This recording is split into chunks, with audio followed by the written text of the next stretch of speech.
Hello students, तो हमारा next topic जो है वो एप्लीकेशन ऑफ ट्रिग्नोमेट्री से है, जिसको करने से पहले आपको बहुत ध्यान से पता होना चाहिए एंगल ऑफ एलिवेशन और एंगल ऑफ डिप्रेशन के बारे में। ठीक है, तो इससे पहले के कॉन्सेप्ट में हमने राइट एंगल ट्राइंगल के बारे में हमें पता चल गया है, उसी से रिलेटेबल चीज़ है। तो ये आपका राइट एंगल ट्राइंगल एक तरह से बना हुआ है। ठीक है, तो ये जो आपका इस पे बेसिकली आपके पास ऐसे क्वेश्चंस आएंगे कि एक आपके पास सामने दिया होगा कोई बिल्डिंग है, कोई मीनार है, कुछ भी है। तो उस मीनार का जो टॉप है, जिसको हम शीर्ष कहते हैं हिंदी में, और यहाँ थोड़ी दूरी पे एक आदमी होगा या कोई पॉइंट होगा, वो उसको देख रहा है। ठीक है, उसके शीर्ष को वो अपने से देख रहा है कोई आदमी। ठीक है, तो उसका जो ये एंगल बना हुआ है ना, इसको एंगल ऑफ एलिवेशन कहते हैं। यानी कि यहाँ से जो एंगल ऑफ साइड बन रहा है ना, यहाँ से, इसे बोलेंगे हम एंगल ऑफ एलिवेशन। ठीक है, किस एंगल पे वो उसे देख रहा है आदमी, उस मीनार या उस बिल्डिंग के टॉप को। ठीक है, उसको हम एंगल ऑफ एलिवेशन बोलेंगे। और इसी का अपोजिट, ये जो हॉरिजॉन्टल एंगल ऊपर से जब इसके नीचे की तरफ बनेगा, तो इसको हम एंगल ऑफ डिप्रेशन बोलेंगे। ठीक है, और ये दोनों एंगल जो है आपस में इक्वल होते हैं, क्योंकि आपने एक प्रॉपर्टी पढ़ी हुई है, क्या पढ़ा है कि अल्टरनेट एंगल्स जो होते हैं वो इक्वल होते हैं। ठीक है, तो उसके अकॉर्डिंग ये दोनों एंगल्स इक्वल होंगे। अगर ये 30 है तो ये भी 30 होगा। ठीक है, तो अब हम क्वेश्चन पे प्रोसीड करते हैं। ठीक है, तो हमारे पास क्वेश्चन है एप्लीकेशन ऑफ ट्रिग्नोमेट्री, जिसका हमारे पास जो क्वेश्चन है वो कहता है a tree breaks due to the storm, and the broken part bends so that the top of the tree touches the ground and making an angle 30 degree with it। कहने का मतलब है, एग्जाम्पल, कोई आपके पास ट्री है, वो टूट गया। ठीक है, और टूटने पे क्या हुआ, उसका जो टॉप पार्ट है वो ज़मीन पे आया। ठीक है, तो मान लीजिए ये ट्री था, यहाँ से टूट गया। ठीक है, और ये जो पार्ट है इसका ज़मीन पे आया, तो ये इस तरह से आया। ठीक है, ये यही कह रहा है, और इसने इस लाइन के साथ एंगल बनाया 30 डिग्री। ठीक है, ये यही कह रहा है। ओके, तो इसी तरह से हमारा डायग्राम बनेगा। और एक और चीज़ कहिए, the distance between the foot of the tree to the point where the top touches the ground. क्या कह रहा है, the distance between the foot of the tree, इस ट्री का फुट क्या हुआ ये, और जो इसका टॉप है, उन दोनों के बीच में जो ये जो डिस्टेंस है, ये आपका दे रखा है 8 मीटर। ठीक है, 8 मीटर दिया है। ये जो डिस्टेंस है और ये जो डिस्टेंस है DC और AC, ये सेम है। ठीक है, तो मान लीजिए मैंने इसे y मान लिया, तो ये भी y ही होगा। ठीक है, तो इस तरह से जो जो हमने किया है वो हम लिखेंगे। ठीक है, तो अब हम यहाँ लिख देंगे सॉल्यूशन में। हमारा सबसे पहले हम लिखेंगे कि हमें जो एंगल दे रखा है वो क्या है, एंगल CAB, क्या है वो 30 डिग्री, और AB का डिस्टेंस हमें दे रखा है 8 मीटर।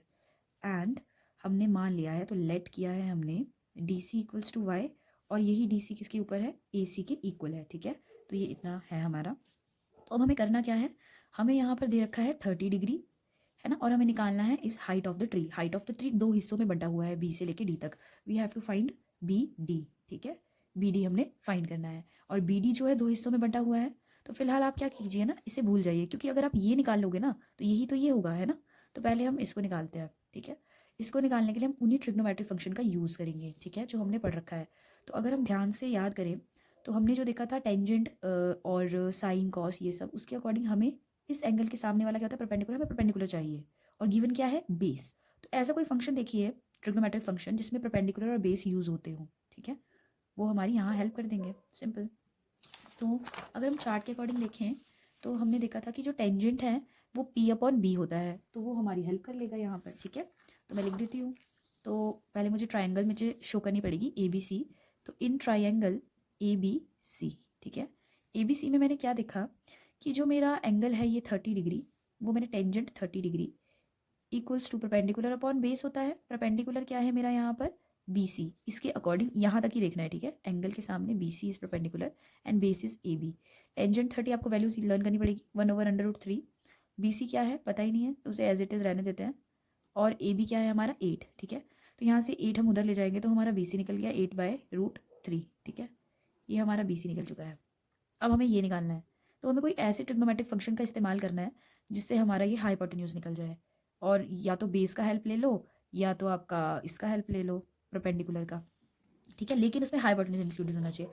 हाइपोटेन्यूज के साथ परपेंडिकुलर भी इंक्लूडेड है, और ये बेस भी इंक्लूडेड है। तो मैं बेस वाला ले लूँगी। ठीक है, मतलब आपकी मर्जी, आप साइन वाला भी ले सकते हो या आप कॉस वाला भी ले सकते हो। तो मैं यहाँ पे ये लेना पसंद करूँगी। ठीक है, तो अब मैंने ले लिया, तो मैंने यहाँ पर लिया है कॉस 30 डिग्री। कॉस 30 डिग्री किसके इक्वल है, मेरा ध्यान से देखिए। हमें कॉस 30 पता है B/H होता है, और B क्या है मेरा 8, और H क्या है मेरा, H क्या है ये Y। ठीक और cos 30 क्या होता है आपका √3/2, तो 8/y। तो यहाँ से y निकाल लेते हैं, जो निकालना होता है हमेशा लेफ्ट साइड पे होता है, तो मैं इसे ऊपर ले जाती हूँ और 8 को तो मैं कहीं नहीं लेगी, तो 8 यहीं रहेगा और ये जो इधर लिखा था ये 2 उधर और √3 नीचे, तो 16/3 √3, ये आ गया मेरा y। अब मुझे अल्टीमेटली निकालना क्या था, हाइट ऑफ ट्री। तो हाइट ऑफ ट्री है मेरा BD, जो कि सम ऑफ किस किस के है देखते हैं ज़रा।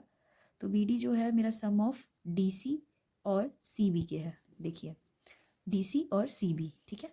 तो DC और CB ले लिया मैंने। DC मेरा क्या था आपका y माना था मैंने, तो y मैंने निकाल दिया है 16/√3 और CB मैंने निकाल लिया है 8/√3। तो इन दोनों को अगर मैं ऐड करूँगी तो मेरा आ गया है आपका कितना आ जाता है 8 3 24, ठीक है, और नीचे √3।